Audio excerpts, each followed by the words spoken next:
Hey, good morning, everybody, and welcome to another Tuesday morning Mortgage Coach call. Every Tuesday, I'm here, Dave Savage, CEO of Mortgage Coach.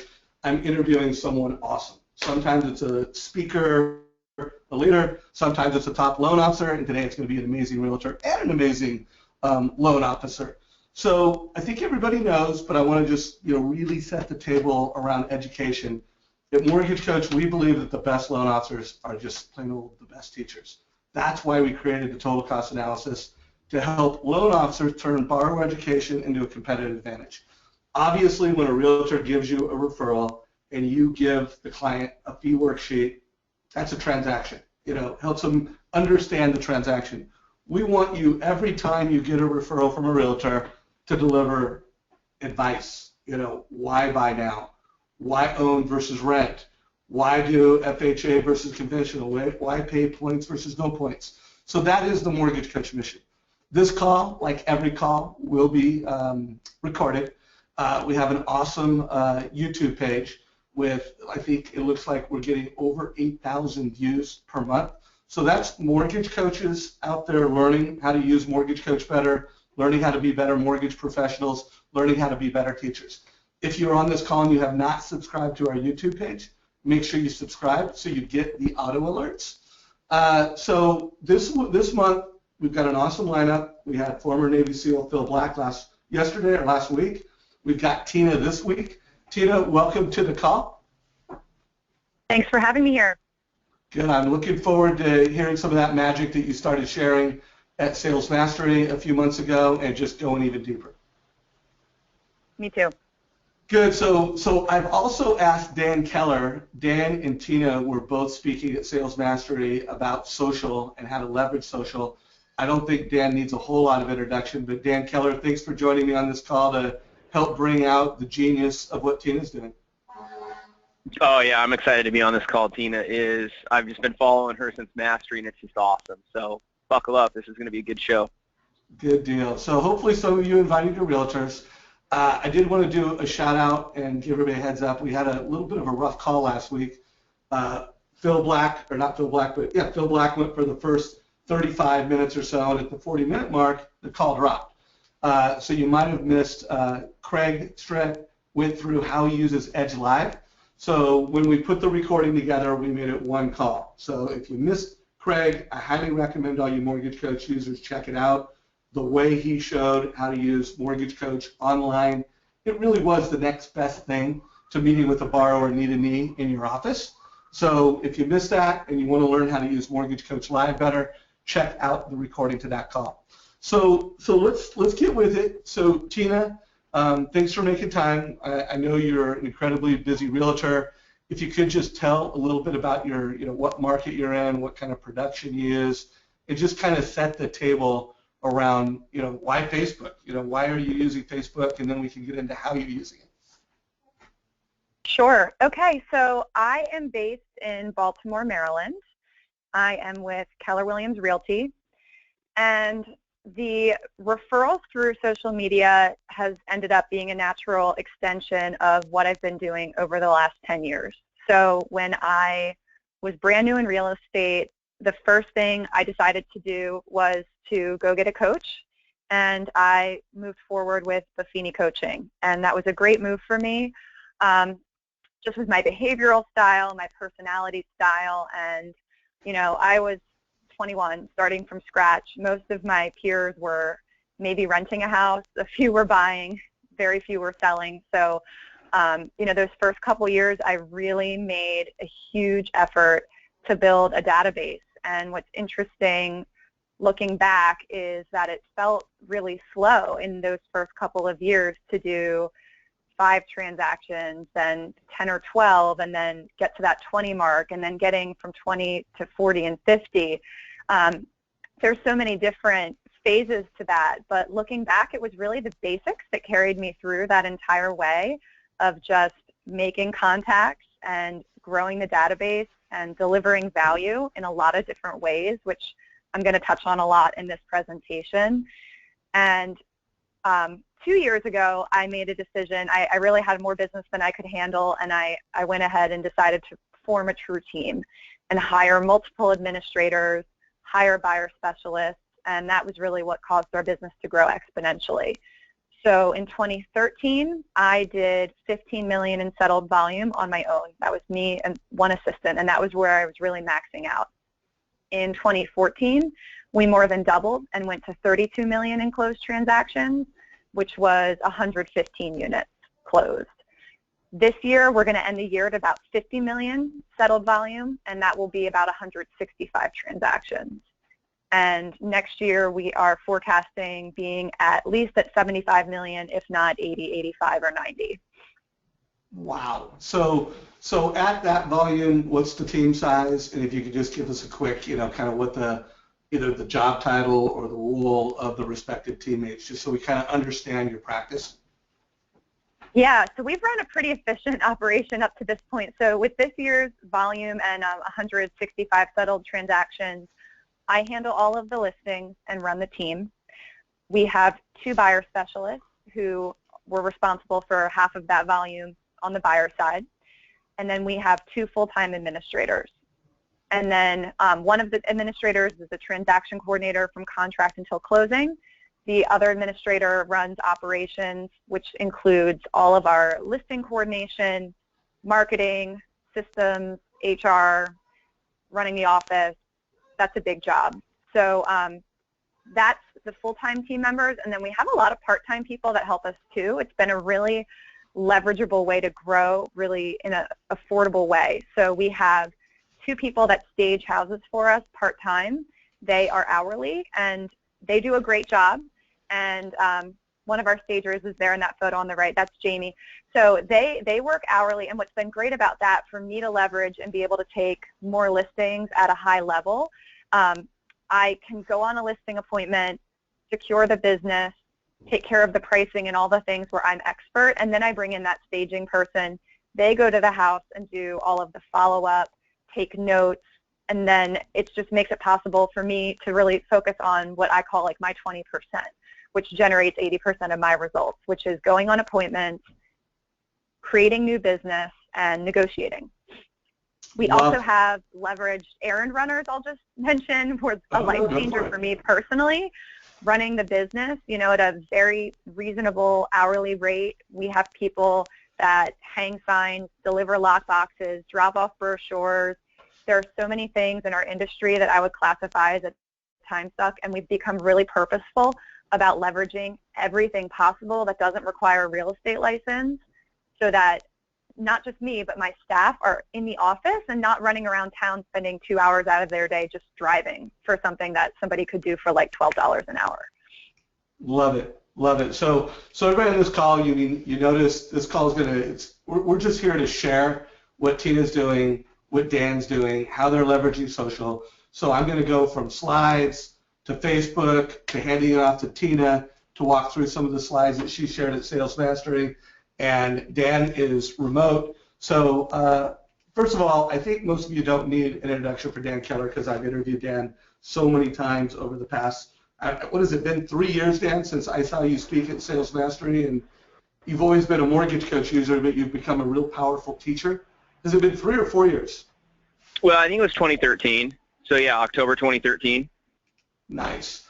So Dan, if you could make sure for folks who haven't heard you before, they understand a little bit about your mortgage practice, and then I'm going to let you ask Tina a question just to make sure we really set the table around her practice. So loan officer in the market, asking Realtor a question, and then we'll just get into how Tina's using social. But if you could tee yourself up real quick, I would appreciate it.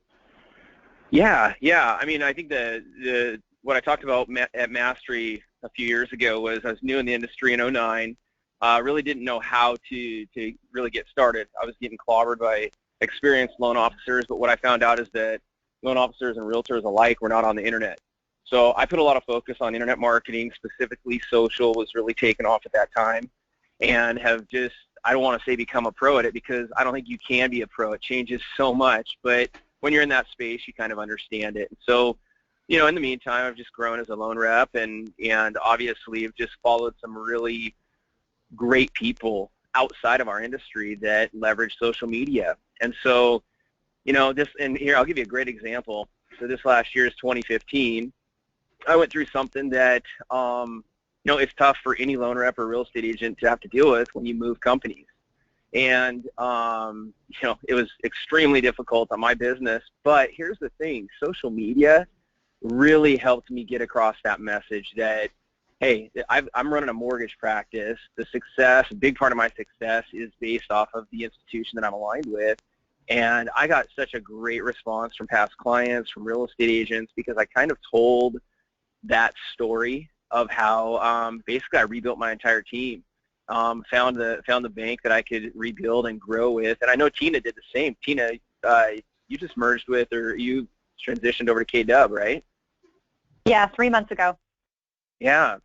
So, I think that's one of the biggest things that social media and the use of video and kind of the space that I'm in has really helped me out with. But, in saying all of that, this year, 2015 will be my best year ever.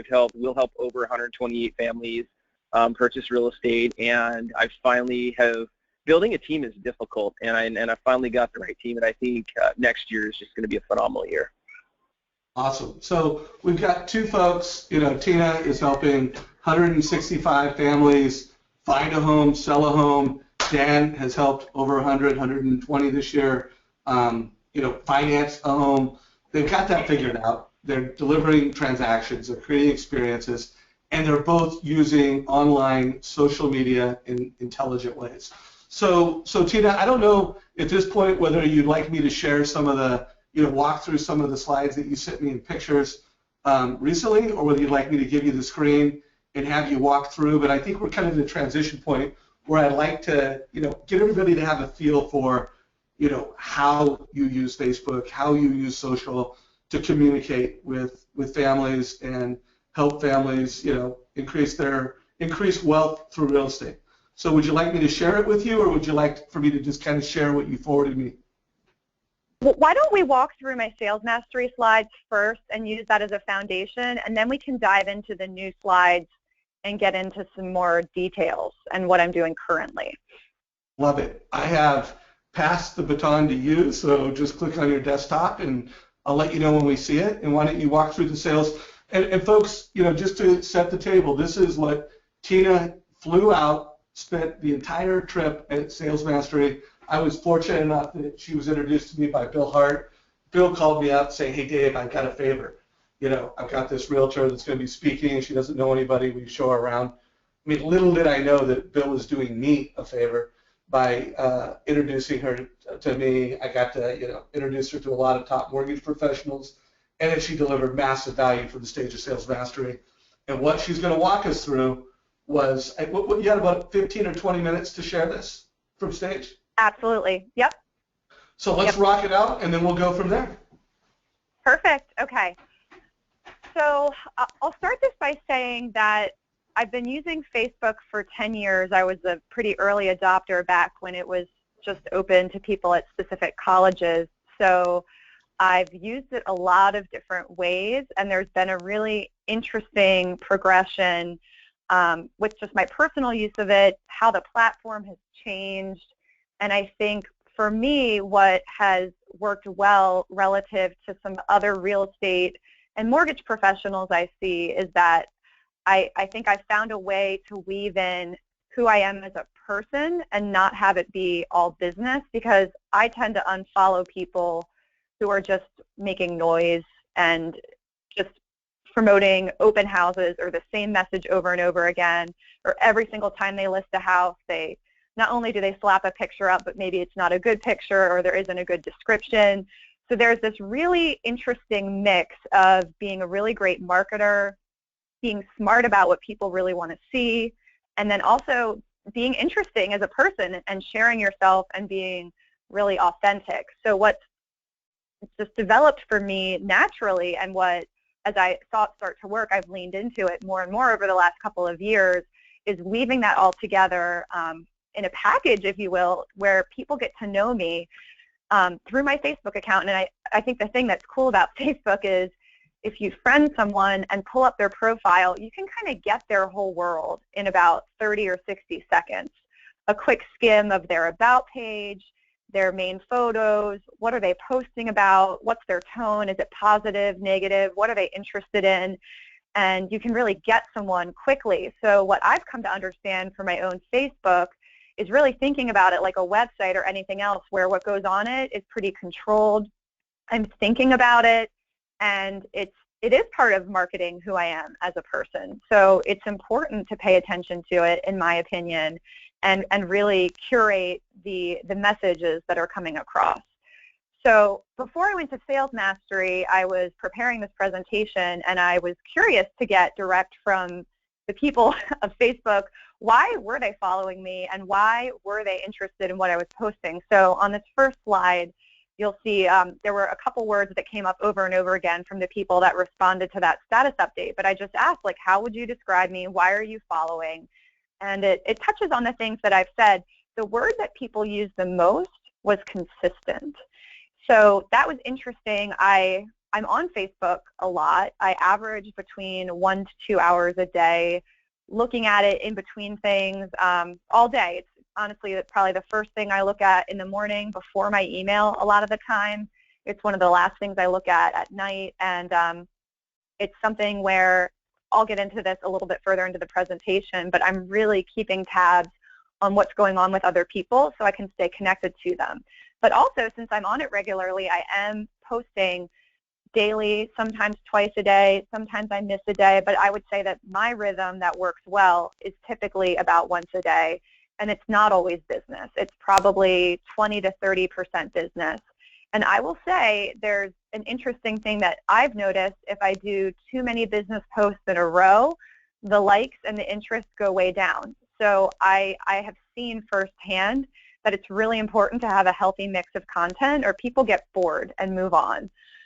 So moving on to my next slide, one of the things that I've had the most fun with is branding, and I actually have some fresh posts we can weave in later, but I found it to be a powerful and yet somewhat subtle way, depending on what the item is, to put things out there. But if it involves people, if it's a t-shirt, if it's an event, people notice it. If it's just the same standard message of like, oh, look at my newest listing, that doesn't get attention. But these kind of posts, I wasn't able to keep in the screenshots the likes for all of them, but like the picture of me wearing the Beliveau group t-shirt the first time I got one, things like that just get a lot of attention, and they cost very little. And one thing that I can comment more on at some point, but I really leverage my personal page. And the reason is, with the way Facebook works, when you do something on a business page, you're generally only getting between 3 to 5% of your audience actually seeing it, whereas on a personal page, most people are seeing it, depending on how their news feed is set up. So the end result is that I am spending next to no money on any of my personal Facebook posts. So when there's a picture of me that goes up, or anyone else, and they get tagged, that has instant viral capability, and I'm not spending any money on it. So I'll invest a couple dollars in a t-shirt, or these magnets on the right side screenshot. Those are magnets that went out to all of our clients, but what was interesting, I put the photo up, and then a whole bunch of other people raised their hand and said, I want one too. So one thing I've noticed that's important for me, that's one of my priorities for no later than January of this year coming up, I have exported everybody in my Facebook, and I'm going to strategically pick out all of the people that are not yet in my actual contact management software. And you know, I've cultivated this huge Facebook following, and what's important to me now is to leverage that into real estate more purposefully. So what I notice sometimes with posts is people that I would never expect to raise their hand and say, hey, I want your magnet, or hey, I'd love to come to that event you're doing. It might be someone that I haven't talked to in 4, 8, 12 years, but they're connecting with me on Facebook, and then it's important to me to take that offline and make that a real relationship. And that's getting them into my contact management platform, connecting them with via phone, via email, marketing that I do, and getting them to come out to events. So it's important to me as well to take whatever I'm doing and get the most value out of it in multiple places. So basically, if there's anything going on in my world, whether it's real estate or not, just taking photos of that or taking that content and getting it onto social media to me, it's not even extra work. It's just a natural extension of what I'm already doing that can supercharge and create new results without having to spend more than maybe an extra 1 to 2 minutes crafting a well-written post. So the other piece that I was interested in when I polled my followers is, what do you actually enjoy seeing? Because I was interested in a reality check of what I thought people enjoyed and what they actually enjoy. So what I found most interesting of this list of bullet points, very little of it was about like factual market data. People are interested in other people, emotional experiences, seeing happy clients, and things that are fun and interesting.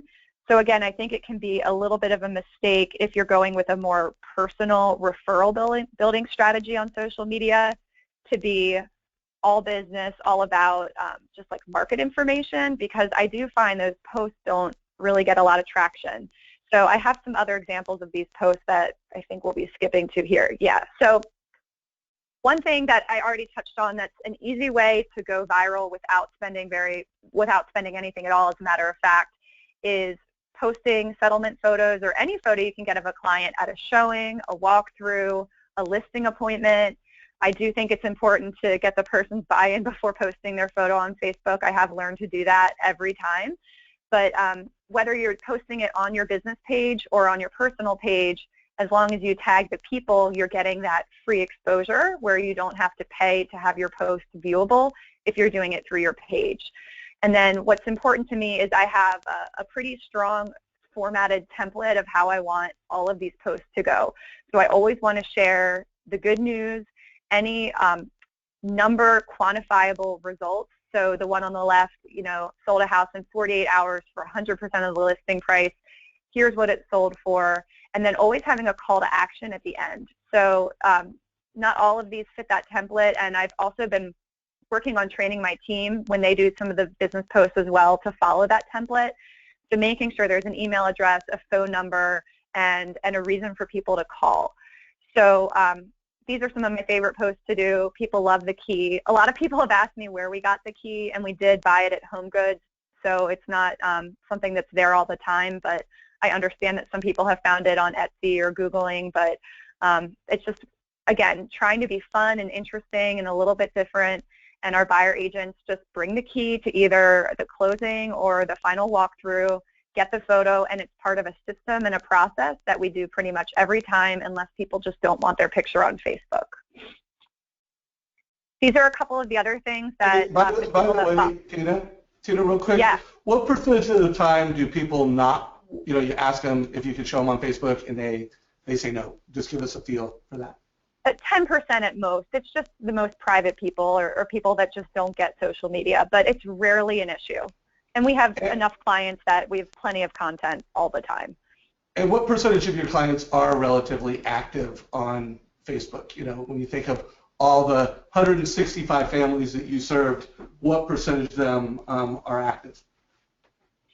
I would say that about 75% of them are on social media, and probably 50% of them are active. Got it. Okay, cool. So we are just really purposeful about connecting with the people that are active, and it doesn't take a lot. And that's the cool thing about it is, it's just like building a business by referral, a couple key advocates. It doesn't need to be this overwhelming process of trying to get anyone and everyone to promote you on Facebook. It's just finding a couple key people to do that. And we'll hop to it later, but we had a client party at my home on Sunday, and I am probably a little late to the party on promoting a company hashtag, but we did a contest where if people posted a photo on Facebook or Instagram and used our hashtag, that they would be entered to win something, and that went over really well. So I'll show that picture later. So on this slide, these are two things that people really like seeing. So the left side one is a coming soon listing. So something that people always find fascinating is, things that aren't yet on the market. When we take on new clients, that's one of their first questions is either as a seller, how are you going to promote my house to like the untapped potential? How are you going to do the coming soon? It's definitely a buzzword in the selling community. And then on the buying side, it's the same thing. We have access to all of the consumer-facing websites where are you going to find us other inventory? So we use Facebook in a lot of different ways. This is us promoting a listing, and this was an ad that I got that I paid for. I think I spent $25. It was a really reasonable amount of money, and we got, I think, 5 direct leads off of this ad. And I will say it hasn't happened like that every time. There's definitely a correlation between the price point and the desirability and popularity of the area, but such an easy investment to make. And then for our seller to go back and show them the stats, which doesn't show up on this screenshot, but that, was seen by over 3,000 people. So the neat thing is to be able to go back to the client and actually be able to show them what you did for them and show them metrics and say, and this is how many leads we got, and these are how many people we brought to your home as a result of that.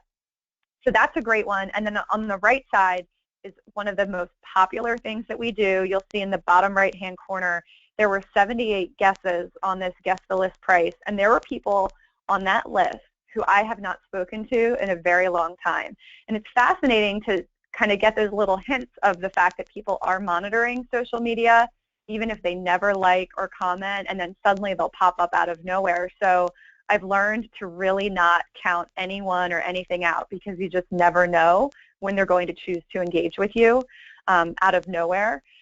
So what I usually do with this contest is choose a couple of the most attractive photos of the house. Sometimes I give a lot of hints. I don't usually give the address or anything, but I might say what the neighborhood is, a couple of the key features. I usually offer a gift card prize, but I've done it times where I didn't offer anything and people still guess. So again, you can do this at a high return on investment with, very little to no money spent. In this case, you can see this is a luxury listing. I offered a $25 Starbucks gift card and had almost 80 guesses on it. So that's something where, again, people feel like they're getting a sneak peek on something that's coming up. Again, I usually do this when something is not yet on the market, and people love it. So that is one thing I've seen some other real estate agents adopt since I did my sales mastery presentation, and I think it's a really great strategy. So the next thing that I've learned with Facebook, which has been a total natural byproduct of the way I live my life and the way we conduct our business, is sharing the things that aren't necessarily business, yet people are extremely interested in. So our team has been involved in a lot of different fundraising initiatives, and then I've also just done some things on my own on the personal side. And it's a beautiful thing when you can help your community and then possibly get a chance to create new relationships, meet people you never would have met. So on the left side is a collection that we did for a local homeless shelter. So what was really fascinating about this is, we generally work by referral. It's about 80% of our business at this point. And we have client parties frequently. And this was a client party we did right before Thanksgiving last year. And usually people come and get a pie. It's our pie party. Stop by for a pie. And it's the week of Thanksgiving. People are really busy. Generally, we invite our whole database, and only a certain set of people can make it. And what was cool was last year we decided to add the collection for the homeless shelter. More people came to the party to give than to get a pie.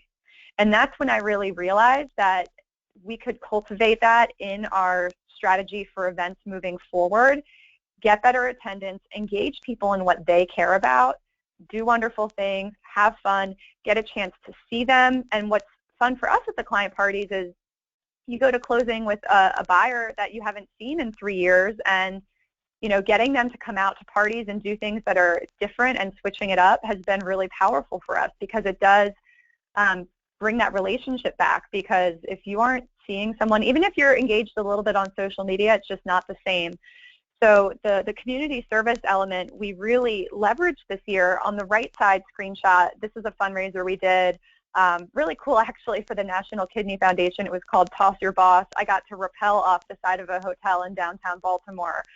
So a fun time, got a lot of exposure out of it, but what was really neat is that we had a client appreciation happy hour afterwards and just said, hey, come celebrate with us. We've raised, X number of dollars. We'd love for you to be there. A lot of people came to the happy hour, and then a lot of people came to the happy hour, again, just to donate and support the cause, and for them it wasn't really about the happy hour. So that's been a really fascinating thing for us as well. And then the middle post, I raised a guide dog for Guiding Eyes for the Blind over a period of about a year and a half. Finished that actually about a year ago now, and I shared a lot of the photos of that whole journey and connected with a whole new group of people that I never would have known otherwise. But one thing that was really important about that is when we got the dog, I knew that there were a lot of people in my Facebook world that were not going to want to see any dog pictures. And it's, people unfollow if they're not interested. So I actually had an opt-in situation with a couple of posts where I said, if you want to see photos of this journey, either comment or like this post. And then what I did is I created a Facebook list of only the people that wanted to see the photos of that journey. And what that did was I was allowed to connect on a deeper level and post more frequently with the people that were interested, and then no one else needed to see it. I didn't lose friends or get unfollowed, and it was a real win-win strategy. So something that I can show later when we go to a different screen would be how I organize my friend list, but that is a really important way to prevent oversaturating any specific group of people. So my friend categories include my close friends, my very best clients, which I call my A clients, the people that refer me at least once a year, if not more often. I have one that's general clients, and a whole bunch of other ones like for personal use. So, and then of course I called it my puppy people. So I had a list just for people that wanted to follow our puppy raising journey. So that's a really great way to control your audience and not oversaturate too much in one direction. And I wish there was a way to know how often you're unfollowed, but I believe that based on my number of friends and the likes that I get, that because I control my friend list so carefully, I really prevent a good amount of the unfollowing that other people experience. Another item that developed pretty much organically is as I've built my team over the last 2 years, just naturally sharing all of the things that we do when we're out in the community, anytime we do something fun or interesting. So on these posts you can see a trip we took to New York, and also a shopping spree we did at the end of last year as our holiday celebration. And what's happened is we've built a reputation in our community as a certain type of employer that offers big opportunity for the people that work with us, treats them well. We do a lot of travel, we do training, we do education, we do a lot together, and that has really been an amazing thing where I get a lot of incoming, just at this point almost as many referrals for job candidates as I do for real estate business.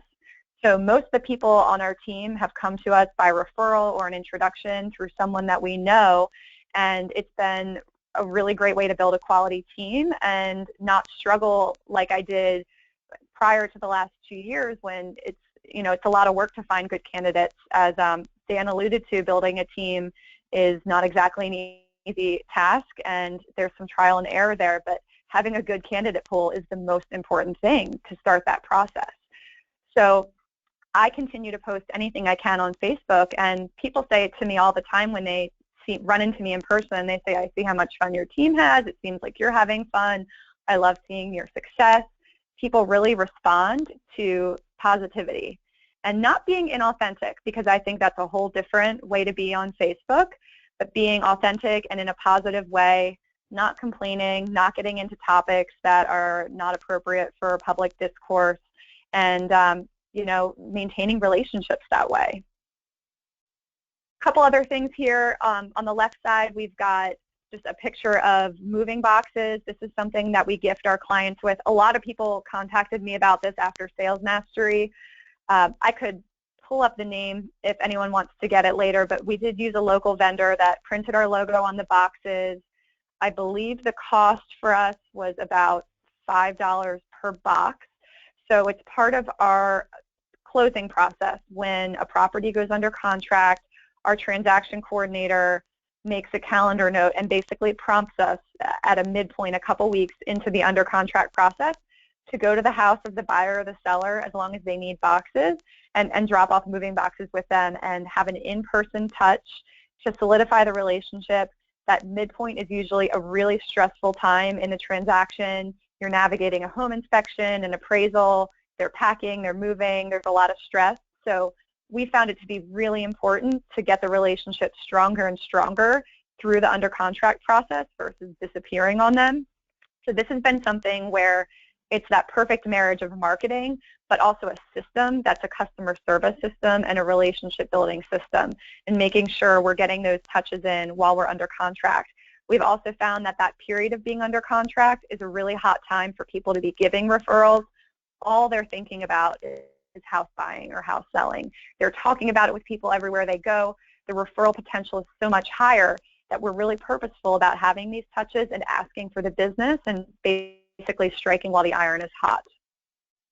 On the right side slide, this was, again, just an example of a great opportunity I had. I was on the morning news of a popular Sunday morning news program earlier this year, and I took the video and put it everywhere that I could, on all my social media accounts, our marketing, our website, refer back to it in listing presentations to build credibility. So anything that you're already doing that you can get on social media and get more power out of, this is a great credibility building experience for me. So if you have an opportunity to try to get on a news program, I would highly recommend it. And then coming back to sharing good news, positivity, and then also, the language of results, which is numbers. So the middle graphic was our year-end statistics last year, showing all the different things we did, how we grew, what our numbers were.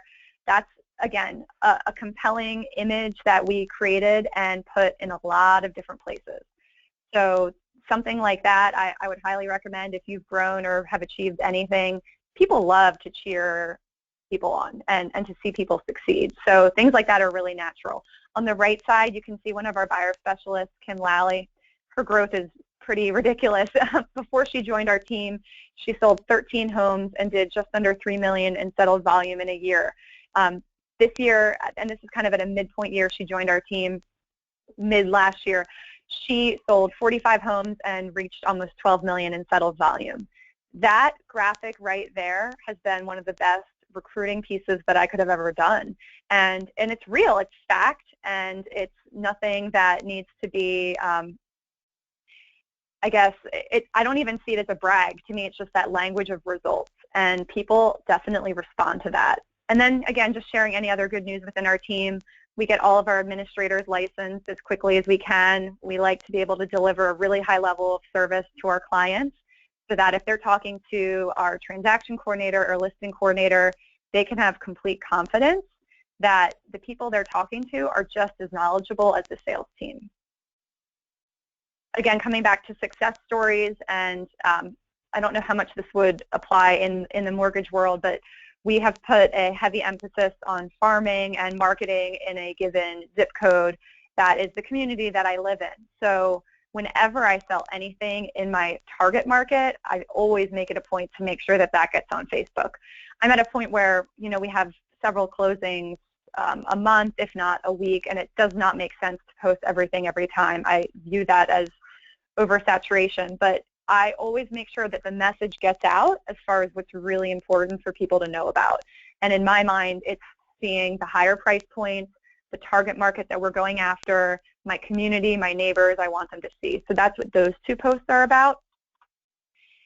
And then just diving into a couple best practices. I've touched on most of this already, but keeping the business content to not be too much to the point where you'll be unfollowed.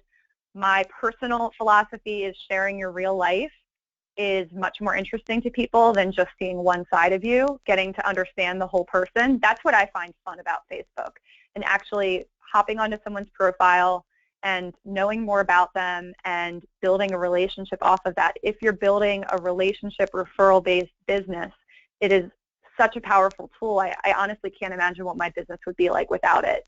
We have several points in our process when we get a new client, and again when they go under contract, and again when we go to closing, where our transaction coordinator reminds us to make sure that we're friending people.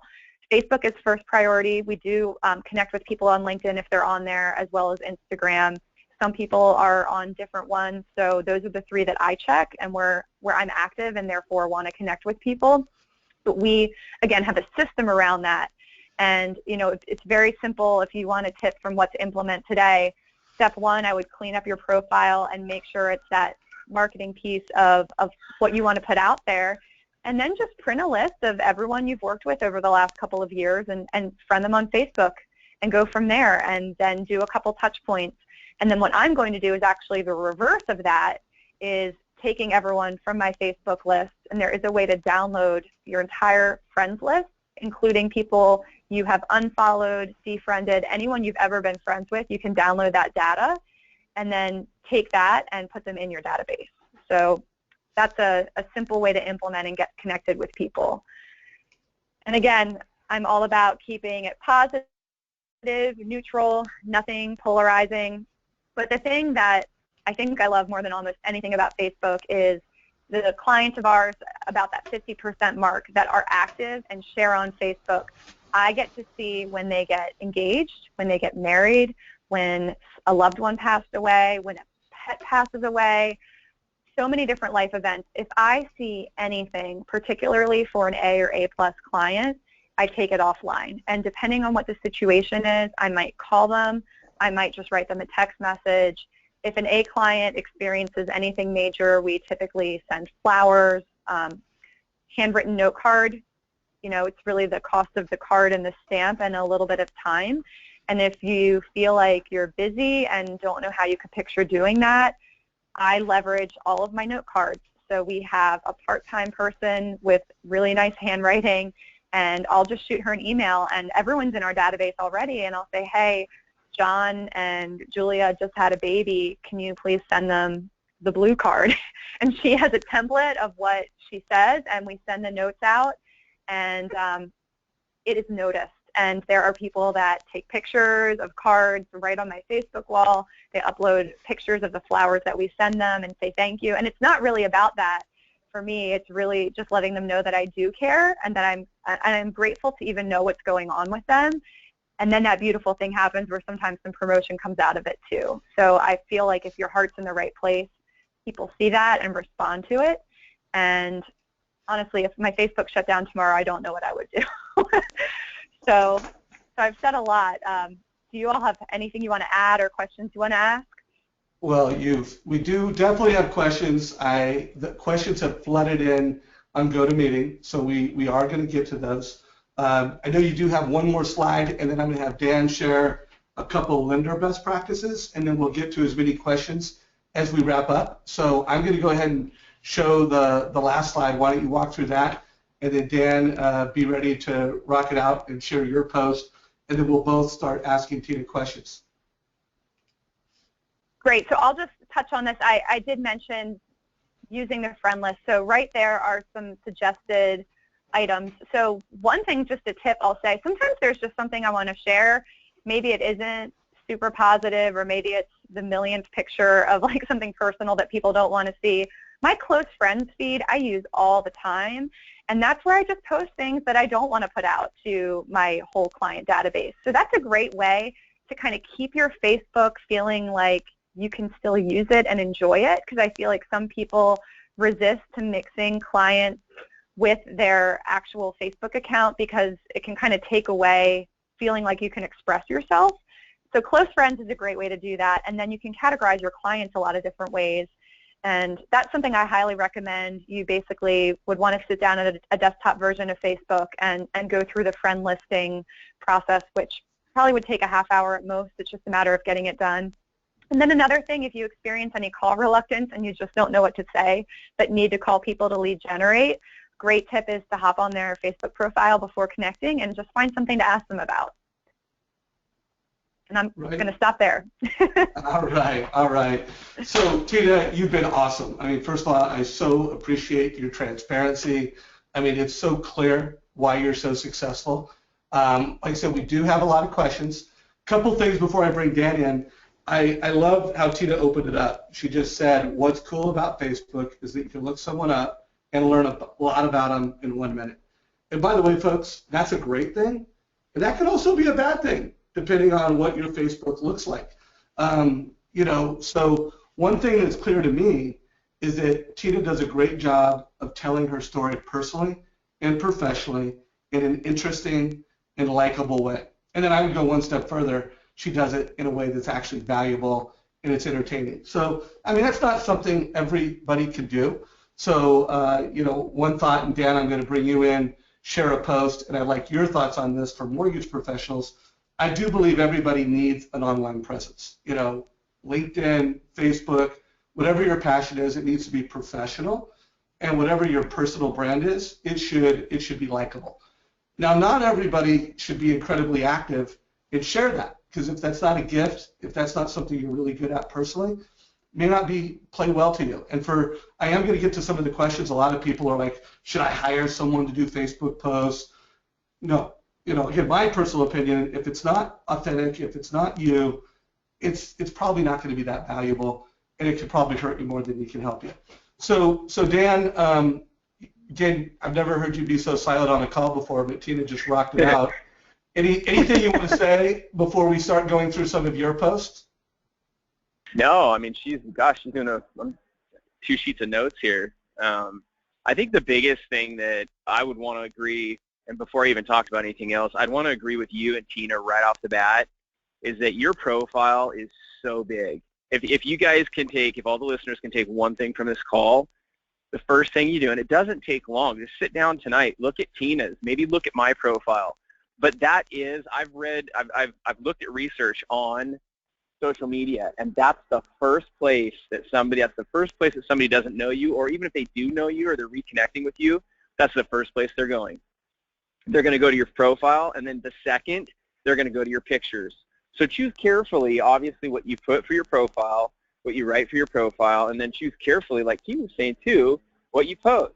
Not necessarily everybody's going to love to see a bunch of posts about dogs, even though we all love dogs. But so, I mean, I think that's huge. I just wanted to kind of reiterate that. I think that was a great close, Tina. But as far as, I need to pull up my screen, Dave, to see what you're talking about. Yeah, well, I've got the 2 posts, and then what I'd like you to do, in like let's just say 5 minutes, showcase a post as a lender. Let's talk about one mortgage coach strategy, because the one that you forwarded me was, why buy now? I'll walk through that, and then we'll close with some Q&A and really tie this together with some homework for everybody.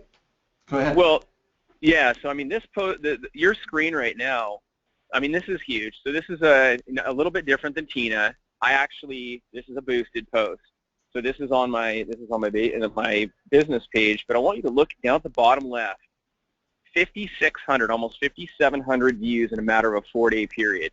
So in lending up here in Seattle, the markets are starting to obviously come back to pre-decline states, and so Fannie Mae has increased the conforming loan limits from 506 to 540,500. Well, I took this video right downtown Seattle in a high millennial dense area. Okay, this is downtown Fremont. If you've seen, a lot of movies where Seattle's featured, these are where the houseboats are. So everybody recognizes the Fremont Bridge that will be behind me, some of the houseboats down there. So, thinking carefully of the picture or the setting, I did this video. I sent it out obviously to agents, but I threw it out online. And, that's pretty good traffic. And, again, being transparent, I think this post, I may have spent $20 on this post. So will I spend $20 to have almost 6,000 people watch a 1-minute video on some industry guideline changes? Yeah, that's a good investment.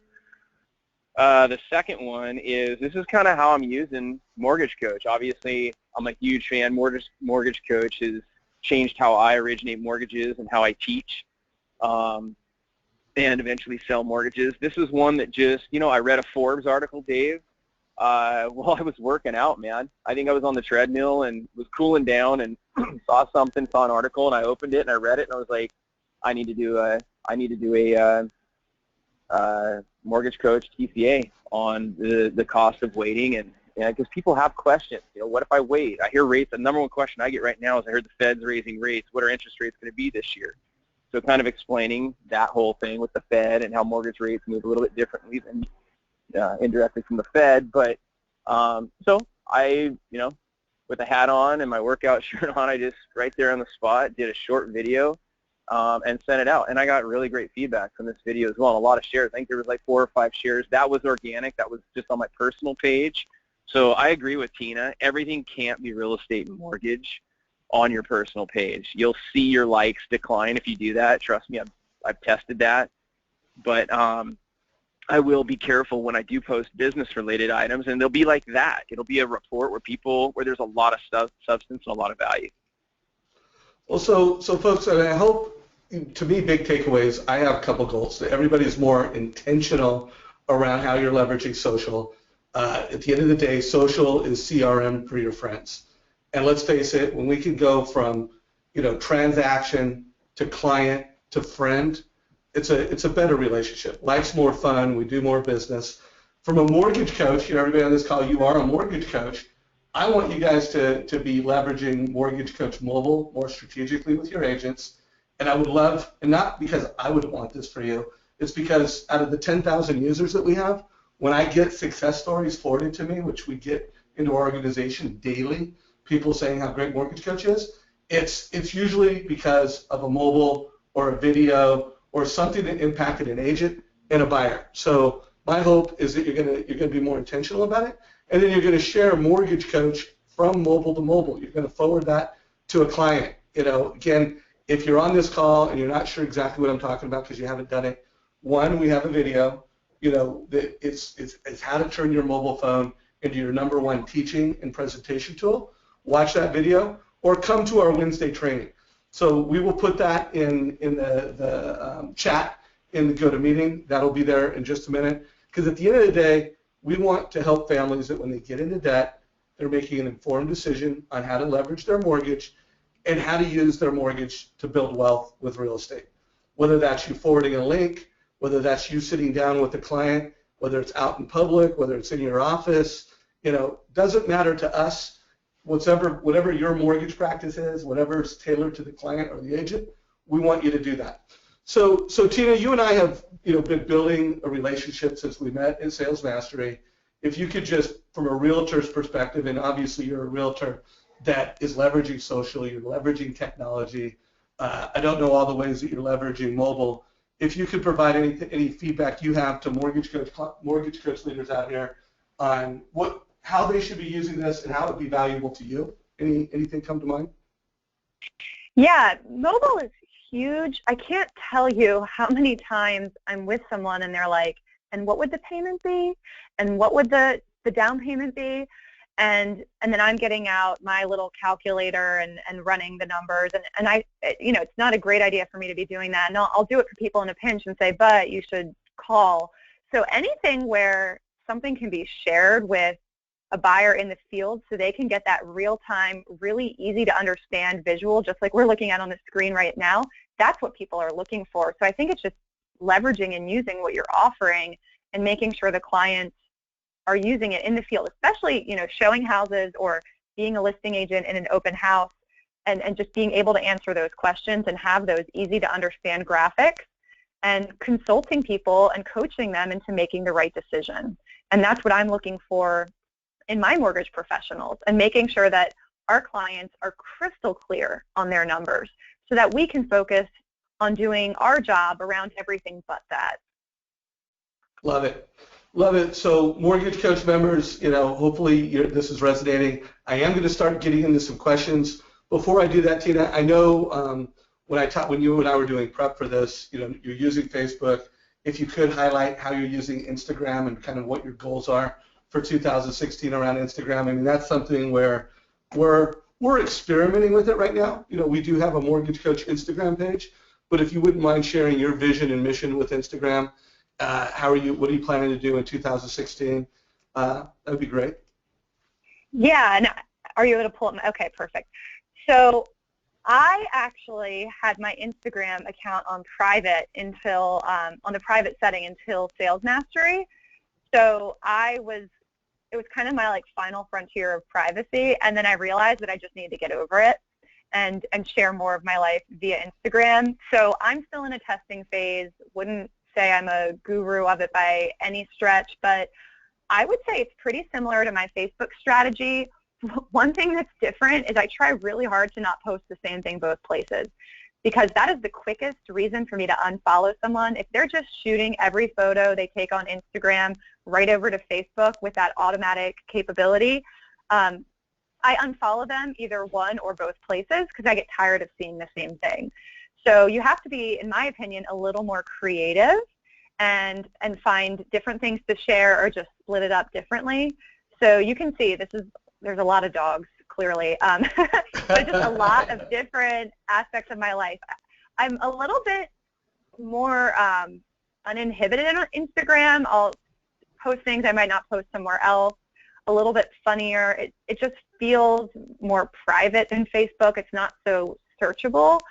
So I honestly just feel like I have a lot more fun there. It's my preferred social media platform to use just for personal use. And I'm definitely interested in leveraging it better for business. I'm testing out some different hashtags, seeing what gets results. So that's what I could say about that. All right. Well, I'm with you. First of all, I think that the folks that are on Instagram, it is the millennials. It is folks that are leveraging social. While it's almost everybody's on Facebook, either paying attention and, there's attention or engagement. The folks that are on Instagram, they like social. They're using social as part of what they do. So all you Mortgage Coach members, I'm there also. I'm experimenting. Really what drove me to go there is my 16-year-old daughter, who's a junior in high school, uses it. I thought it would be a fun project. She's also a photographer, so it would be a great way for us to collaborate. Although what I have learned is it's mind-blowing how many realtors are on Instagram. And so I do think there is a strategy. But again, where I'm at with it is if it's not something that you're already doing, it's not something you're already passionate about, I don't think it's a go there. It's still early stage.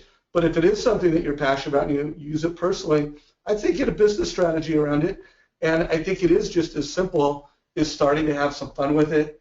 It's starting to be transparent, authentic, and doing things that align with your brand and with your value. So let's get to a couple questions that came up during the call because I want to make sure that we honor some of the members. Would you recommend paying for likes to build your following for your fan page? And obviously, Tina, in your case, you already said you're mainly focusing on your personal page, but I had a lot of questions that were all around advertising. Are you using Facebook ads? So if you could just speak to that at a high level real quick. Yeah, what I will say is my intention is to build a referral business with a really high profit margin and a high return on everything that I do. So for me, I just really don't go there. And I think that other people can do it at a high level, but what I'm doing is working really well. And I find that if I just pour more into that 20% of my efforts, the 80% of what I'm already getting gets bigger. Got it. And then what is your process of friending new clients? Do you do it at the very beginning or at the close? And by the way, this was two different questions from two Mortgage Coach members, but I thought they kind of fit together. So if you could share your process there and your thoughts. Typically, I friend people right at the beginning unless I just get a sense that they're very private, and then I do wait until the end. But 9 times out of 10, I go ahead and just friend them, and I feel like the ball's in their court, and they can say no if they want, and it won't hurt my feelings. What percent I've learned to not think about it too much or worry about it. And what percent do you accept your friend request? Out of the 10 customers, sounds like 9 of them you try to friend. What percent accept? Just a gut. 90%, almost all the time. Got it. Once in a while, you get the person that accepts you like after closing, and I'm like, aha, they were waiting to see if they really liked and trusted me. So, right. But you just never know. You never know.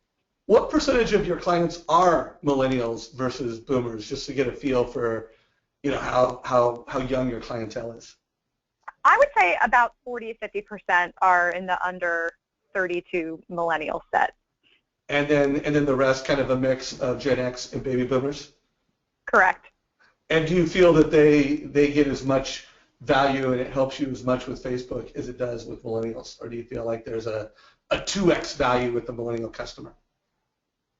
Nope. I find that there are people in their 40s, 50s, and 60s that are way more active because there's a certain group of younger millennials that don't even use Facebook.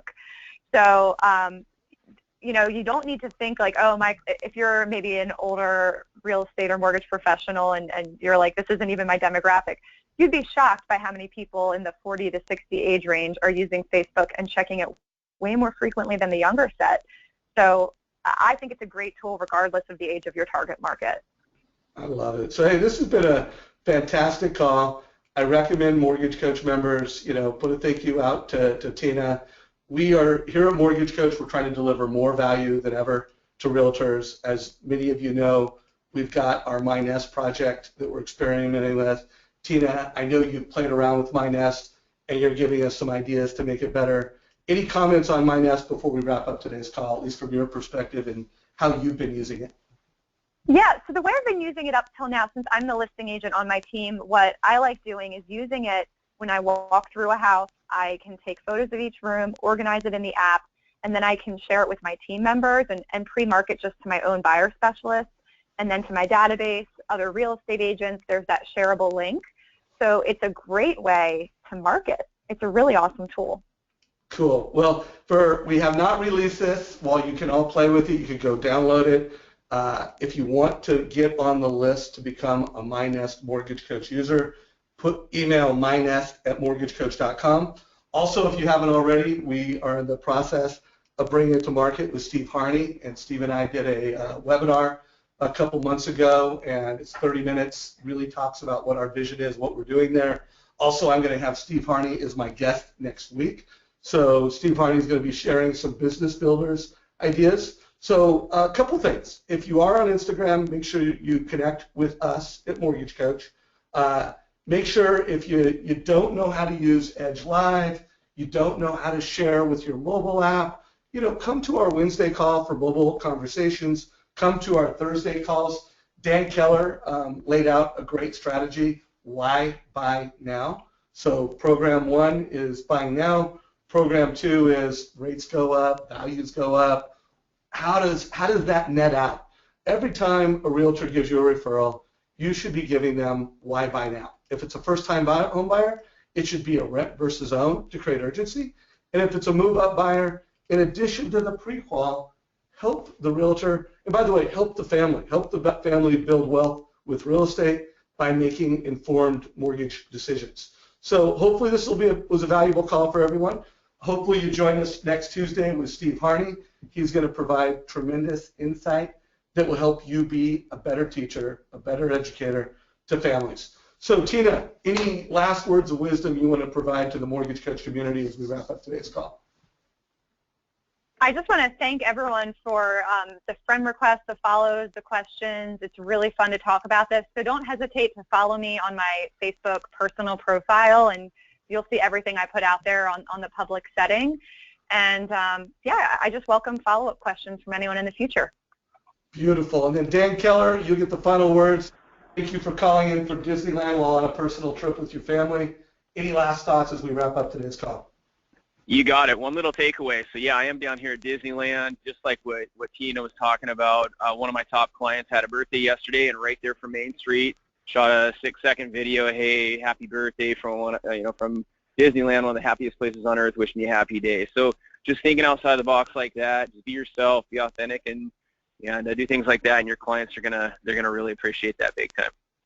Beautiful. So as you leave the call, let us know what you thought of today's call on a good to great to wow level. If you are a guest and you want to learn more about Mortgage Coach, ask for a demo and we'll reach out to you and get you on the team. Tina, thank you so much for the time you spent preparing for the call and then sharing with such authenticity and transparency. I am grateful and can't wait to keep in touch. Thank you. It's a pleasure. All right. Take care, everybody. Have a great day. Bye, guys. Bye. Bye.